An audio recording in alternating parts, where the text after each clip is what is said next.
في أحد الصروح التعليمية القديمة بمصر الفرعونية، كانت الأجواء مليئة بالإيمان بأهمية العلم والمعرفة. الشموس تسطع من أعلى الصفوف الحجرية، وتنير طريق المعرفة لأولئك الفتيان الصغار الجالسين بأعين مثقلة بالشغف والفضول. المعلم، رجل ذو بشرة فاتحة، يرتدي الثياب التقليدية، يقف أمام اللوح الحجري، ممسكا بقلم الخيزران المحني، وهو يشرح للطلاب كيفية نقش الحروف على الألواح الطينية.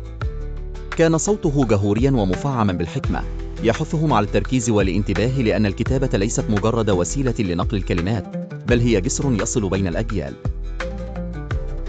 يا أبنائي، بدأ المعلم كلامه، العلم ليس فقط مفتاحا للأقفال المغلقة، بل هو النهر الذي نسكب منه المعرفة ونسلمها إلى أولئك الذين يأتون من بعدنا.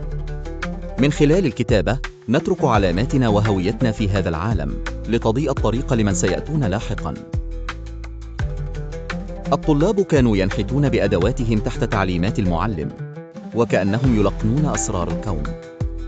الجميع كان منغمسا في عملهم، تشوبهم رهبة لقاء العلم لأول مرة.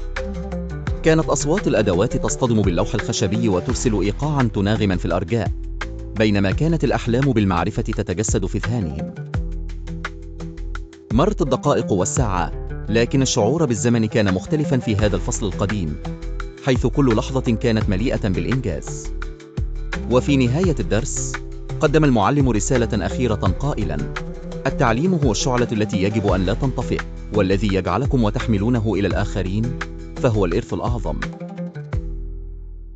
محتفظين بكلماته، عاد الأطفال إلى منازلهم وعلى وجوههم علامات الفخر والثقة، حاملين معهم المعرفة المتوارثة من أستاذهم الحكيم في عقولهم وقلوبهم إلى الأبد.